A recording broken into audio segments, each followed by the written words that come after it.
आज के टॉपिक है चैप्टर 10 जो है सेल साइकिल वाला पार्ट जो अभी तक पढ़ाया। इल्मा एक बार सुन लेना।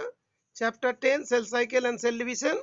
फर्स्ट में जो पैरा है वो तो जैसे 9th स्टैंडर्ड टाइप का पैरा है, 9th क्लास में भी पढ़े हो। सेल हो रहा है, प्रोजेनी बढ़ते चला जाएगा, है ना, मिलियंस ऑफ सेल्स, मतलब वो जो डिविजन्स होते चला जाते हैं। ग्रोथ के लिए जो मतलब सेल डिवीजन बहुत ही इंपॉर्टेंट पार्ट है। लेकिन ये तो इंट्रोडक्शन हुआ। इसमें 10.1 सेल साइकिल के बारे में, वहाँ पे 3 चीज़ हम लोग को पढ़ना है। What is cell division, what is cell cycle, and जो हमने यहाँ पे लिखा what do mean by genome. तो cell division, the process by which cells are formed from the pre existing cell is called cell division. थोड़ी देर पहले मैंने लिखा था what is cell cycle. The process is like cell growth, DNA replication and cell division occur in an orderly cyclic manner which is known as cell cycle. What do you mean by genome? Complete set of genetic information or instruction.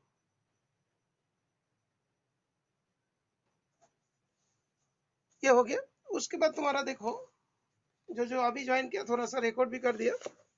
Then phases of cell division, cell cycle sorry. ये phases में तुम्हें ये जो 24 वाला एक word ध्यान रखना है कि एक सेल डिवीजन से दूसरा में होगा तो एवरी 24 आवर्स में सेल डिवीजन होती है। उस 24 आवर्स में से 1 घंटा जो है वो मेन फेज होता है माइटोसिस फेज के लिए, और बाकी जितना 23 घंटा के बराबर होगा वो किसके लिए, इंटरफेज के लिए। तो जो सेल साइकिल्स, इसमें बेसिक 2 फेजेस है, एक one interphase, another is M phase, that is called mitosis phase. Okay, अभी उसके लिए भी हमने कुछ क्वेश्चंस दिए हैं। What are 2 basic processes of cell cycle, interphase and M phase. Time interval for the cell cycle कितना है। Cell divide approximately once in every 24 hours. 24 hours में 2 पार्ट हुआ, 1 आवर एम फेज के लिए जरा एक्टिव और रिमेनिंग टाइम जो है इंटरफेज के लिए। तो what is interphase? It is the most active stage in the cell cycle when the cell prepares for division. ठीक है, जैसे हम लोग का एग्जाम एक दिन होती है, 1 घंटा होती है, कि मतलब बोल सकते हो कि एग्जाम तो होगा 5 दिन एग्जाम होगा, उसके लिए पूरी साल हम लोग इंतजार करते हैं। तो जो इंटरफेस होता है काफी लेंथी है, मतलब 365 डेज हम लोग पढ़ते हैं, उसमें से करीब ज्यादा से ज्यादा होगा, मान लो 5 एग्जाम हो गया तो 15 घंटा, 15 घंटे एग्जाम्स के लिए हम लोग 365 डेज बिताते हैं। सेम वे इंटरफेस भी ऐसे एक लंबी टाइम होता है प्रिपरेशन का। जैसे एक बोर्ड एग्जाम्स के लिए, नहीं तो बोलो 10th क्लास का बोर्ड एग्जाम से 12th क्लास का बोर्ड एग्जाम के बीच में 2 साल की गैप है, और 2 साल की गैप में हम लोग उसके लिए इंतजार करते हैं, उसकी तैयारी करते हैं। तो ये बात क्लियर होगी आई थिंक।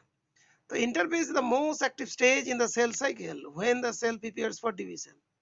तो ये तो जानते हो प्रिपरेशन एक बहुत वाइटल स्टेज होता है। एग्जाम ज्यादा ये नहीं होती है, मतलब तुम्हारा प्रिपरेशन नहीं है तो क्या होगा, एग्जाम में ब्लैंक कॉपी चला जाएगा, एग्जाम दोगे नंबर कम आएगा, टेंशन और ज्यादा होगी। तो preparation is the most thing, important thing. Okay, इससे भी हम लोग को बहुत एक बड़ी नॉलेज मिलते हैं कि सेल अन्न कैसा काम करता है, हम लोग भी ऐसा अच्छा से हम लोग को प्रिपरेशन करना है। Mention 3 sub phases of interphase, gap 1, then synthesis, synthetic phase,